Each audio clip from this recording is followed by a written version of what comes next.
삶의 경험과 지혜를 나누는 시간, 내일을 여는 보이스 김유미입니다. 성공한 인생보다 더 중요한 게 행복한 인생이 아닐까 싶은데요. 더하기가 아닌 나누기로 행복한 삶을 만드는 방법이 있다고 합니다. 오늘 내일을 여는 보이스 이 시간에는 김동수 대한적십자사 광주전남 혈액원장과 함께 어떻게 사는 것이 행복한 삶인가라는 주제로 이야기 들어보겠습니다. 안녕하십니까. 대한적십자사 광주전남 혈액원 원장 김동수입니다. 저는 오늘 어떻게 사는 것이 행복한 삶인가 라는 주제로 말씀드리고자 합니다. 우리는 누구나 행복을 추구합니다. 행복은 사전적 의미로는 생활에서 만족과 기쁨을 나타내는 흐뭇함이라고 이야기를 합니다. 여러분에게 행복은 무엇인가요? 대부분 사람들은 행복을 성공이라고 합니다.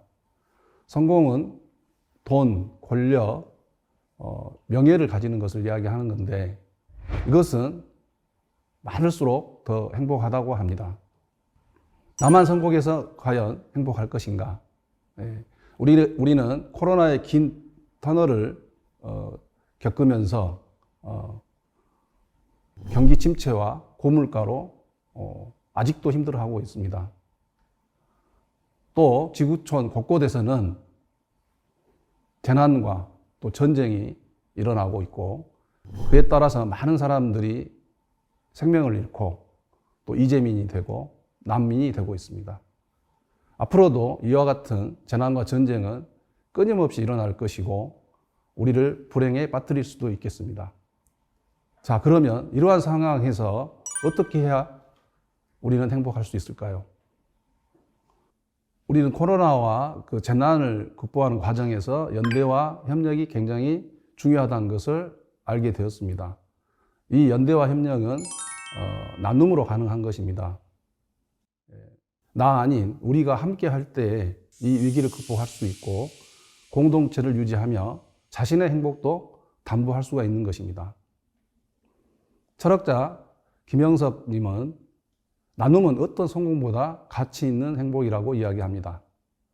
100세를 살아보니 행복은 이웃과 더불어 사는 삶, 소유가 아닌 나눔과 베품이 목적이 되는 삶, 돈을 벌기 위한 인생보다는 쓰고 베풀고 봉사하는 삶, 돈, 명예, 성공보다 보람과 가치 있는 삶에서 얻어진다고 말씀하고 계십니다.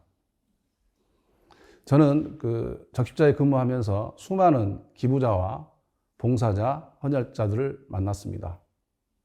이분들이 한결같이 하시는 말씀은 남을 도와준다고 생각을 했는데 내가 행복했다고 이야기하십니다. 이 말은 어렵고 힘든 분들을 도와주고 희망을 주고 행복을 줬다고 생각을 했는데 오히려 내가 더 행복해졌다 이렇게 하는 말씀인 것 같습니다. 국민에게 내가 다시 산다면 또 다시 태어난다면 무엇을 하고 싶느냐 이렇게 설문조사한 게 있었는데요. 그 성공과 함께 나누며 살고 싶다 이런 말씀을 많이 하셨습니다. 아마도 나눔의 가치가 행복할 수 있는 그런 길이라고 생각하는 까닭인 것 같습니다. 자, 그러면 어떻게 하면 나눔으로 행복해질 수 있을 것인가에 대해서 말씀드리고자 합니다. 통계청 사회조사에 의하면 우리나라 기부 참여율이 2011년 34.6%여서 2021년 21%로 하향 추세에 있다고 합니다. 국민 헌혈율도 5%를 좀 넘습니다. 영국의 자선지원재단 CAF의 발표에 의하면 우리나라 세계 기부 지수는 119개 중에 88이라고 합니다. 코로나가 한창일 때는 110위까지 떨어진 적이 있습니다. 돈을 많이 벌어서 성공해서 나누겠다 이렇게 말씀을 하십니다. 그러면서 나중에 하겠다 이렇게 나눔을 머뭇거립니다. 그래서 제가 사례 한 가지를 말씀드리고자 합니다. 사무실에 2달에 한 번꼴로 이렇게 들리신 분이 계셨는데요. 이분은 또 헬멧을 쓴 채로 오셔가지고 꼬깃꼬깃한 1,000원짜리와 동전을 저희들한테 건네주는데, 이 돈은 이분이 한쪽 팔이 없어요. 이렇게 의수로 폐지와 고무를 주어서 만든 돈입니다. 그러면서 하시는 말씀이 나보다 더 어려운 사람을 위해서 사용해 주세요. 이렇게 말씀을 하십니다. 그래서 저희들이 고마움에 차 한잔 하시죠. 이렇게 이야기를 하면 됐다고 하면서 오히려 자기 주머니 속에서 사탕 몇 개를 꺼내서 저희들한테 전해주면서 웃습니다. 이분은 7년 동안 이렇게 오셔서 120만 원 정도의 돈을 기부를 한 것입니다. 이 사례를 보면 꼭 돈이 많아서 나누는 것은 아닌 것 같습니다. 자, 그러면 우리도 이제 망설이지 말고 한번 나눔을 실천해 봐야 되지 않겠습니까? 그래서 제가 제안하고자 하는 것은 한번 종이 한 장에 한번 적어보자는 거죠. 내가 사는 동안에 얼마를 기부할 것인가? 봉사를 또 몇 시간을 할 것인가? 또 헌혈을 몇 회 할 수 있을 것인가? 한번 적어보시고 또 매년 내 목표를 세워서 한번 적어보는 것도 좋을 것 같습니다. 지금과 같이 재난이 많은 상황에서는 재난 이재민이라든지 또 난민이라든지 생계가 어려운 아동이나 청소년, 노인, 다문화, 장애인 이렇게 한번 자기 관심 분야 또 요즘은 반려견도 많고 하기 때문에 유기견 문제라든지 환경 문제라든지 이런 부분에 대해서 자기가 관심되는 사항을 적고 목표를 세워보는 거죠. 여기에 또 연배가 있으신 분들은 유산 기부에 대해서도 좀 관심을 가졌으면 합니다. 유산 기부는 우리나라가 미국에 비하면 10배 이상 참여가 적습니다. 되게 우리나라 사람들은 자녀에게 상속을 하고 있는데 사후에 이 재산으로 인해서 굉장히 분쟁도 많고 안타까운 일도 벌어지고 있습니다. 유산기부는 현금이 아니어도 주식이나 부동산, 보험으로도 할 수가 있습니다. 재산의 일부를 기부함으로써 자녀들에게는 자랑스럽고 또 보람 있는 노년을 보낼 수 있을 것입니다. 이와 같이 기부, 봉사, 헌혈 계획을 해서 그 이행 여부를 체크하면서 또 소득이 증가하면 기부도 늘리고 또 시간이 있으면 봉사도 더 하고 하는 식으로 이렇게 달성할 때마다 아마 큰 뿌듯함을 느끼게 될 것입니다. 이와 같은 기부, 봉사, 헌혈 이외에도 나눌 수 있습니다. 오늘날 재난의 원인이 되는 것은 기후변화입니다. 기후변화의 주요 원인 중에 하나는 탄소 배출입니다. 그래서 저는 이 탄소 배출을 줄이기 위해서 우리가 일상 속에서 걷고 먹고 소비하는 데서 나눔을 실천할 수 있다고 주장합니다. 저는 1다 2소라고 정해봤습니다. 1다 많이 걷고 2소 덜 먹고 덜 소비하는 그런 운동을 하자는 것입니다. 이렇게 하면 자신의 건강을 지키는 것뿐만 아니라 아낀 비용을 기부도 할 수가 있고 또 탄소 배출을 줄여줌으로써 지구 환경도 보존할 수 있는 그런 역할을 하게 될 것입니다. 저는 이 1다 2소 운동이 전국적으로 퍼져서 아니 전 세계적으로 퍼져서 그 생활 속 나눔이 활성화된다 하면 지구는 풍요롭고 인류의 건강과 행복은 찾아올 것입니다. 또 하나는 생활 속 나눔으로 작은 친절입니다.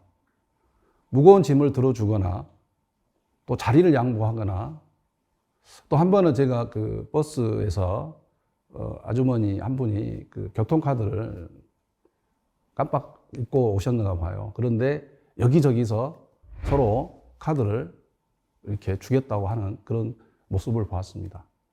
이런 작은 친절은 우리 마음을 따뜻하게 합니다. 생활 속 나눔으로 작은 친절이 모여 우리 사회를 따뜻하게 하고 또 평화롭게 할 것입니다. 또 큰 나눔의 바탕이 될 것입니다. 최종적으로 저는 이와 같은 기부, 봉사, 헌혈, 생활 속 나눔을 실천하면서 기록하는 나눔 일기를 쓰자고 제안을 합니다. 감사 일기는 저희가 많이 알고 쓰고 있지만은 나눔 일기를 씀으로써 나눔 실천에 대한 이행 여부를 또 체크하면서 이러한 훈훈한 이야기들을 SNS를 통해서 전파한다면 우리 사회의 나눔 문화를 더 확산시킬 수 있는 그런 길이 될 거라고 생각이 됩니다. 연탄길의 저자 이철환 님은 연탄불을 내 전부를 태워 신인손 녹여줄 따스한 사랑이라고 표현했습니다. 올겨울 신인손 녹여줄 따뜻한 나눔을 실천하면 어떨까요? 이것이야말로 전쟁과 재난으로 한 치 앞도 내다볼 수 없는 지금 우리가 행복하게 사는 방법이 아닌가 생각이 됩니다. 누구나 1년에 한 번 기부와 봉사, 헌혈에 참여하신다면 나눔으로 따뜻한 사회가 될 것입니다. 더불어 나눔은 어려운 이웃에게 희망이 되고 자신에게는 주는 기쁨, 행복의 길이 될 것입니다.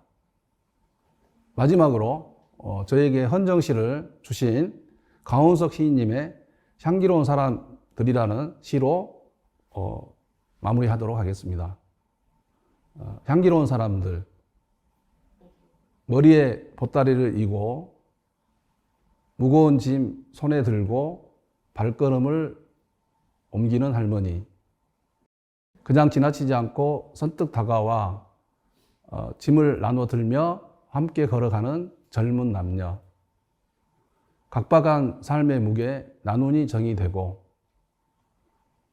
꽃향기 그윽한 오후에 그보다 더 향기로운 사람들, 여러분 모두 나눔으로 늘 행복하시기 바랍니다. 오늘 강연 정말 잘 들었습니다. 정말 나눌수록 행복해진다라는 말을 공감하면서 들었는데요. 우리가 살아가는 이 시대에 나눔이라는 것의 필요성 어떻습니까? 더 많이 느끼고 계실 것 같은데요. 네, 지금 뭐 재난이 거의 일상화되고 있습니다. 그렇죠. 그래서 곳곳에서 대형 재난이라든지 또 전쟁이라든지 네. 이런 일이 일어나고 있잖아요. 그래서 이제 나 혼자만 행복할 수는 없는 시기인 것 같습니다. 그래서 함께 할 때만이 행복할 수 있기 때문에 나눔이 어떻게 보면 시대 정신으로 정말 우리한테 정말 필요하게 된 것 같습니다. 네. 사실 현대인들은 점점 더 개인화돼 가고 있고 조금 이기적으로 본인의 생활 위주가 될 수밖에 없는데 말씀하신 것처럼 최근에 나라 안팎으로 재난이나 기후, 환경, 또 전쟁 이런 일들을 보다 보면 어쨌든 우리는 함께 살아가야 하는 인간으로서 공동체적인 부분들이 분명히 있고 그 중에 하나가 이제 나눔이 될 수 있다는 말씀이신데 가장 이런 나눔 활동에 가장 먼저 일선에 계시는 분들이 또 대한적십자사 분들이잖아요. 전쟁이나 혹은 재난, 재해가 발생했을 때도 그분들은 항상 그 현장에서 열심히 또 활동을 하고 계시더라고요. 혹시 이분들이 어떤 일들을 하는지 좀 더 소개를 좀 해주실 수 있을까요? 네, 그 인류가 있는 곳에 재난이 있고 재난이 있는 곳에 적십자가 있다 이런 말이 있습니다. 네. 그만큼 적십자가 국내의 재난에 이렇게 많이 참여를 하고 있다는 것이죠. 그래서 저희 적십자사는 기본적으로 이와 같은 인간의 고통이 있는 재난 현장을 구호하는 그런 역할을 우선적으로 하고 있고요. 네. 또 두 번째로는 또 사람의 생명과 관련된 일들을 합니다. 네. 그래서 이제 생명을 살리는 헌혈도 하고 있고 또 이태원 참사 때 많은 분들이 그 희생이 됐는데 네. 그때 이제 중요하게 대두된 게 심폐소생술입니다. 그러한 안전교육을 또 저희가 또 보급을 하고 있습니다. 네. 그 외에 이제 뭐 기타 사회봉사, 어려운 불우이 돕기, 또 남북이산가족 상봉, 뭐 이런 일들. 그래서 그 인류에게 닥치는 인도적 위기에 대해서는 저희 적십자가 항상 맨 먼저 나서서 활동하고 있다. 이렇게 생각하시면 될 것 같습니다. 그렇군요. 예, 예. 생명을 살리는 일, 뭐 헌혈, 심폐소생부터 시작해서 인류에게 도움의 손길이 된다면 모든 봉사부터 시작해서 모든 활동들, 선한 활동들을 다 이분들이 하고 계시는 거네요. 근데 이제 대한적십자사 하면 가장 먼저 또 대표적으로 떠오르는 게 헌혈이기 때문에 헌혈에 있어서 그 통계적으로 우리나라의 헌혈 현황이라든지 점점 더 이제 헌혈하는 사람들도 줄고 있다 이런 소식들을 들으면 참 안타깝거든요. 어떻습니까? 기본적으로 저출산 고령화라는 그 문제 때문에 줄어들고 있습니다. 그런데 저희가 그 몇 년 전만 해도 300만 헌혈을 했었습니다. 그런데 이 코로나가 닥치면서 한 3, 40만 명이 줄었거든요. 그렇군요. 그런데 이제 코로나 끝났음에도 불구하고 올해 한 해 동안에 많이 늘지가 않았어요. 네. 그 이유를 보니까 고등학교 학생들이 학령 인구도 감소했지만은 그 봉사 시간 문제가 좀 있어요. 그 대입에 반영되는 이런 문제 때문에 네. 우리 학생들의 참여가 굉장히 줄어들었습니다. 네. 거의 절반 이상 줄어들었거든요. 근데 이게 고등학생들 같은 경우에는 생애 첫 헌혈을 하기 때문에 네. 이때 헌혈을 계기로 해서 앞으로 우리나라 헌혈 그런 유리 결정이 되는 거거든요. 네. 그래서 굉장히 좀 심각하게 바라보고 있습니다. 그렇군요. 이제 코로나 시기 때는 어쩔 수 없이 헌혈이 줄 예. 수밖에 없었는데 다시 회복이 안 되는데 어떻게 보면 처음에 그 기회가 조금 강제적이고 의무적이긴 하나 사실 첫 번째 헌혈이 지속적인 헌혈로 이루어질 수 있다는 점에서 그런 점에서는 이제 다시 좀 학생들이 할 수 있는 기회들이 많아졌으면 좋겠다는 생각이 드는데요. 그렇게 교육 정책이 좀 변화가 필요합니다. 근데 이제 교과 외에는 일체 헌혈뿐만 아니라 봉사활동 인정을 하고 있지를 않기 때문에 네. 이런 부분들이 좀 더 다시 심도 있게 다루어져서 돼야만 되고 네. 또 이제 또 하나의 대안은 우리가 코로나 때에 중장년층 헌혈이 많이 증가를 했거든요. 네. 한 40대 이상 헌혈자들이 정말 이제 아이들한테만 의존할 수는 없고 우리 중장년층 그 성인들이 많이 헌혈에 좀 참여 또 해주셔야 되는 그런 부분이 있습니다. 네. 대체적으로 이제 헌혈을 하신 분들은 계속 하시더라고요. 예. 꾸준히. 근데 보통 우리가 보면 통계를 보면 5번 이상에서는 굉장히 변화 끝으로 이렇게 감소를 하거든요. 네. 그럼 왜 그럴까요? 그게 이제 아무래도 이제 지속적으로 해야 되는데 이제 뭐 성인들 같은 경우는 여러 가지 이유가 있지 않습니까? 네. 그러나 이제 정기적으로 할 수 있는 이런 부분들이 좀 늘어나야 되겠죠. 네. 우리가 이제 봉사, 특히 헌혈 이런 것들을 통해서 나눔을 실천할 수 있는 가장 좋은 방법 중에 하나인데 이제 이런 실천들이 조금 더 늘어났으면 하는 마음도 또 듭니다. 나눔이 필요하고 좋은 일이라는 건 물론 다 알고 있고요. 근데 이게 실천한다는 게 쉽지가 않아서 혹시 기부나 봉사라는 게 꼭 가진 사람만이 아니라 누구나 할 수 있다라는 차원에서 한 말씀 해주시죠. 뭐 특별한 기부자 사례들 좀 얘기해 주셔도 좋을 것 같아요. 예, 여름철인가 그 우산천사라고 혹시 들어보셨는가 모르겠습니다. 그러니까 뭐냐면 그 폐지를 싣고 가는 리어카 그 노인한테 이렇게 비가 오니까 어떤 네. 여성분이 이렇게 우산을 씌워주는 그런 그 이제 한번 그 카메라에 담겼거든요. 네. 그래서 굉장히 많이 우산천사 이렇게 회자가 된 적이 있습니다. 이런 작은 친절부터 나눌 수가 있고 또 얼마 전에는 80대 노인이 이제 평생 본인이 노점상도 하고 뭐 공장 근로자도 하고 또 지하철 청소도 하고 해서 모은 돈 5억을 이렇게 사후에 기부하겠다. 네. 이렇게 한번 해서 이렇게 보도된 적이 있거든요. 이렇게 이런 걸 보면 꼭 많은 부자가 하는 게 아니고 폐지를 주어서 모은 돈으로 뭐 장학금을 준다든지 이런 사례들은 굉장히 많습니다. 네. 그 우산천사 얘기를 하셔서 그런데 겨울에 또 출근길에 장갑과 이런 것들을 벗어서 노숙자에게 감아주는 그런 그 또 보도가 있어서 그런 것만 봐도 그 마음이 우리가 모두가 위안받고 위로받고 큰 것은 아니어도 그렇죠. 살만하다. 오히려 위안받는 것 같아요. 예. 그래서 왜 나눌수록 행복해지는지도 알 것 같고요. 혹시 이제 당장 내가 뭔가 실천을 하고 싶은 나눔이 있다면 어떤 걸 혹시 추천해 주고 싶으신가요? 실전 방법을 알려주셔도 좋고요. 아까 뭐 기후위기 이런 이야기도 많이 했는데, 다시 그 차량 그 요일제 이런 걸 하게 됩니다, 지금. 네. 공공기관에서. 그만큼 탄소 배출 문제가 커지고 있기 때문에. 그래서 저는 이제 출퇴근길, 이렇게 대중교통을 이용하고 좀 더 걷는 그런 것들을 좀 했으면 좋을 것 같아요. 네. 예. 그 당장 할 수 있잖아요. 제가 차 안 가지고 네. 그냥 이렇게 걸어서 출퇴근할 수 있다 하면 그게 우리 아까 말씀드린 나눔도 되고, 그러니까 그 나눔이랑 지구 환경을 보존하는 일도 되고, 네. 자신의 건강도 또 챙기는 그런 일이 아닐까 싶습니다.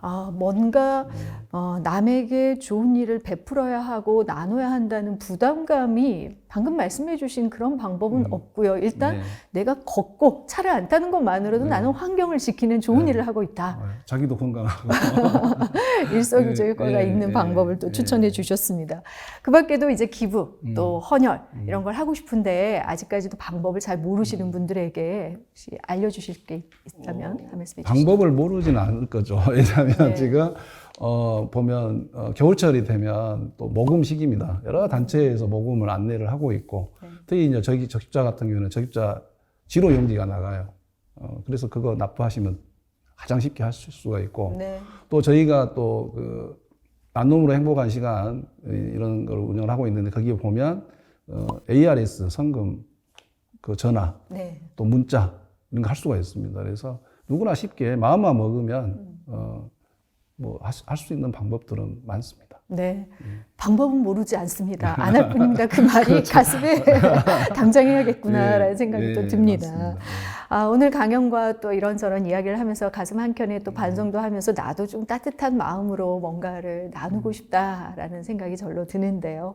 오늘 혹시 그 전하고 싶은 메시지 마지막으로 있다면 한 줄 평으로 좀 부탁드리겠습니다. 제가 오늘 어떻게 사는 것이 행복한 삶인가라고 말씀을 드렸거든요. 그런데 그 답은 바로 나눔에 있습니다. 나눔, 당신도 할 수 있다. 이렇게 정의하고 싶습니다. 네, 오늘 말씀 잘 들었습니다. 고맙습니다. 네, 감사합니다. 가진 것이 많아서 나누는 게 아니라 나눌수록 더 넉넉해진다는 게 인생의 행복의 비결이 아닐까 싶은데요. 나중에보다 지금 당장이라는 마음으로 나눔에 동참해 보시는 건 어떨까요? 자, 오늘 내일을 여는 보이스 이 시간 여기서 마치겠습니다. 함께해 주신 여러분 고맙습니다.